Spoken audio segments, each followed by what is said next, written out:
जय भीम साथियों। इटावा में कथावाचक को लेकर चल रहा विवाद अब एक जटिल मामला बन गया है, जिसमें कई पहलू शामिल हैं।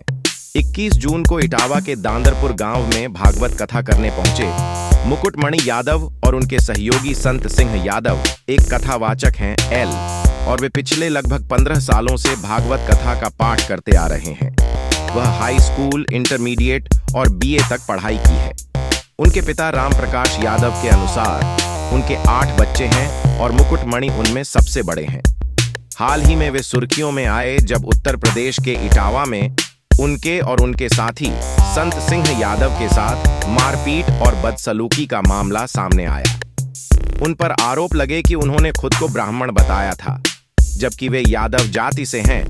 इस घटना के बाद समाजवादी पार्टी के अध्यक्ष अखिलेश यादव ने भी उनसे मुलाकात की और उन्हें सम्मान के साथ आर्थिक सहायता भी की है।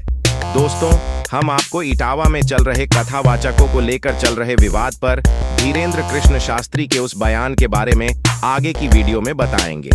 उससे पहले हम चाहेंगे कि इस वीडियो को लाइक, शेयर और हमारे चैनल को सब्सक्राइब करें। तो चलिए आगे बढ़ते हैं दोस्तों। सबसे पहले हम आपको बताते हैं कि बाबा साहब अंबेडकर ने ब्राह्मणवाद के बारे में क्या कहा था।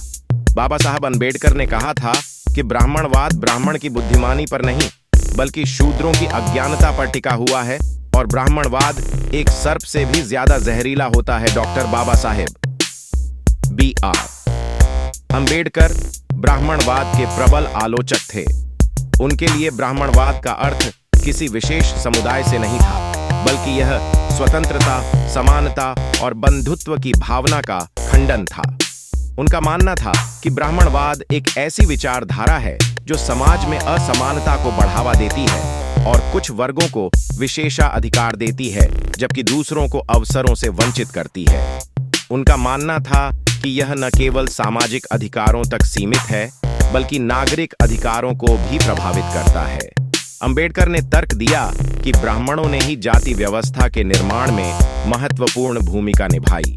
उनका मानना था कि ब्राह्मणों ने सबसे पहले अंतर्विवाह की प्रथा को अपनाया और अन्य जातियों ने उनके बताए हुए रास्ते पर चलना शुरू कर दिया, जिससे जाति व्यवस्था मजबूत हुई।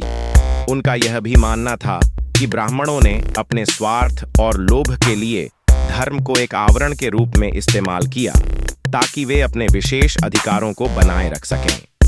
अंबेडकर ने मनुस्मृति को ब्राह्मणवादी व्यवस्था का एक प्रतीक माना, जिसने वर्ण व्यवस्था को जाति व्यवस्था में बदल दिया, महिला विरोधी विचारों को बढ़ावा दिया और जन्म के आधार पर ब्राह्मणों को सर्वोच्च स्थान दिया। उन्होंने तर्क दिया कि ब्राह्मणों ने अपनी श्रेष्ठता स्थापित करने और अपने विशेष अधिकारों को उचित ठहराने के लिए कई स्मृतियों की रचना की। अंबेडकर ने ब्राह्मणवादी विचारों एवं की तुलना में बौद्ध विचारधारा का समर्थन किया। उनका मानना था कि बुद्ध ने समाज के नेता को निजी संपत्ति रखने के खिलाफ जोर दिया। अंबेडकर ने कहा कि ब्राह्मण विद्वान तो हो सकते हैं, लेकिन पढ़ा लिखा व्यक्ति अपने वर्गीय और स्वार्थ से बंधा होता है, जबकि इंटेलेक्चुअल वर्गीय हितों से ऊपर उठकर विचार कर सकता है। उनका यह मानना था कि ब्राह्मणों की विद्वता ने उन्हें ज्ञान और विज्ञान के विकास की ओर नहीं ले जाया, बल्कि उन्होंने इसका उपयोग अपनी जरूरतों को पूरा करने के लिए किया। डॉक्टर अंबेडकर ने ब्राह्मणों को जाति व्यवस्था और उससे उत्पन्न होने वाली सामाजिक असमानताओं के लिए जिम्मेदार ठहराया। उन्होंने ब्राह्मणवाद को उस विचारधारा के रूप में देखा जो स्वतंत्रता, समानता और बंधुत्व के सिद्धांतों का खंडन करती है। हालांकि यह ध्यान रखना महत्वपूर्ण है कि उनकी आलोचना ब्राह्मणवाद की विचारधारा पर केंद्रित थी, न कि व्यक्तिगत ब्राह्मणों पर। उन्होंने ब्राह्मण समुदाय के कुछ व्यक्तियों के साथ सकारात्मक संबंध भी रखे थे और उनकी दूसरी पत्नी भी ब्राह्मण थीं। ऐसी ही एक घटना इटावा के दांदरपुर गांव से निकाल कर आई है, जिसमें एक कथावाचक मुकुटमणि यादव और उनके सहयोगी संत कुमार यादव 21 जून को कथा करने के लिए बकेवर थाना क्षेत्र के दांदरपुर गांव में कथा करने गए थे।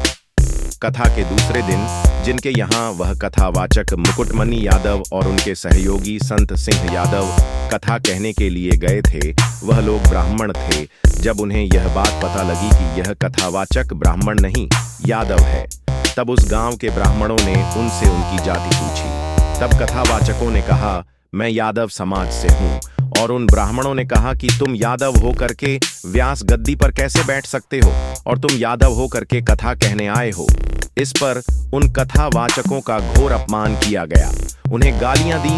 22 जून की रात उनके साथ कथित तौर पर मारपीट की गई, उनकी छोटी काट दी गई, और जिनके घर कथा करने के लिए गए थे उनके घर की एक महिला यानी जो यजमान, उसके पैरों पर कथावाचक की नाक रगड़वाई गई, और उस यजमान महिला का पेशाब कथावाचक पर छिड़का गया, और उन कथावाचकों से कहा कि अब तुम पवित्र हो गए हो। उनका बहुत बड़ा अपमान किया।